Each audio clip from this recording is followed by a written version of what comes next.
সংস্কারকে বিচ্ছিন্ন করে বাংলাদেশে যদি কোনো নির্বাচন অনুষ্ঠিত হয়, তাহলে অতীতের মতো পুরনো কাঠামোতে ফিরে গিয়ে বাংলাদেশে ফ্যাসিবাদ স্বৈরতন্ত্র প্রতিষ্ঠিত হবার রাস্তা প্রশস্ত হবে।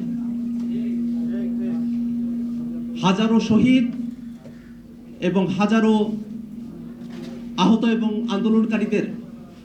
অংশগ্রহণের মধ্য দিয়ে, যে অভ্যুত্থানের মধ্য দিয়ে আমরা আজকের দিন উপস্থিত হয়েছি, সে অভ্যুত্থানকে যদি বাস্তবিক অর্থে পূর্ণাঙ্গ করতে হয়, RICL TMX যুগের পর যুগ স্থাপনা থাকে মজবুত, তাহলে বাংলাদেশের পুরনো রাষ্ট্র কাঠামোকে ভেঙে নতুন করে সে রাষ্ট্র কাঠামোকে গঠন করতে হবে। বাংলাদেশে বিদ্যমান কাঠামোতে প্রধানমন্ত্রীকে যে একচ্ছত্র ক্ষমতা এবং কর্তৃত্ব প্রদান করা হয়েছে, তার মধ্য দিয়ে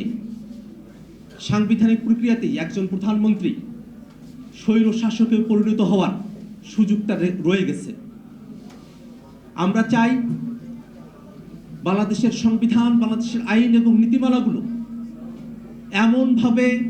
পুনর্লিখিত হোক, এমনভাবে সংবিধান, আইন এবং নীতিমালাগুলো প্রণীত হোক, যাতে করে স্বৈরতান্ত্রিক এবং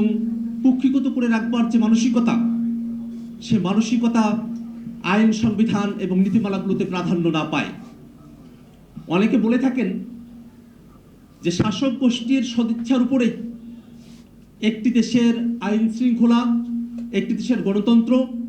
এবং নাগরিক অধিকারগুলো নির্ভরশীল হয়ে থাকে। এটা যেমন সত্য, শাসক গোষ্ঠীর সদিচ্ছা খুবই গুরুত্বপূর্ণ একটা বিষয়, কিন্তু শাসক গোষ্ঠীর যে আইন, বিধান, সংবিধানের মধ্য দিয়ে নাগরিকের অধিকার, গণতন্ত্র সুরক্ষিত করবে, সেগুলো যদি স্বৈরতান্ত্রিক নীতিমালার আদলে পরিচালিত হয়,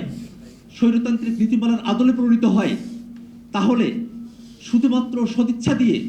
স্বৈরতান্ত্রিক নীতির মধ্যে থেকে দেশের নাগরিকের জন্য মানবাধিকার এবং গণতন্ত্রকে সুরক্ষিত করা সম্ভব নয়। অন্ততপক্ষে আইনি কাঠামোতে, সংবিধানে যদি গণতন্ত্রের আভাস থাকে, ক্ষমতার বিকেন্দ্রীকরণ থাকে, জবাবদিহিতার কথা উল্লেখ করা থাকে, তাহলে যে কোনো শাসক গোষ্ঠী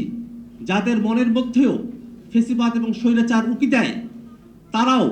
এই আইন এবং সংবিধানের গণতান্ত্রিক প্রক্রিয়ার কারণে নিজেরা স্বৈরতান্ত্রিক হওয়ার পথে পরিচালিত হওয়ার ক্ষেত্রে বাধাপ্রাপ্ত হবে এবং জনগণ তাদেরকে জবাবদিহিতার আওতায় নিয়ে আসার ক্ষেত্রে সক্ষম হবে।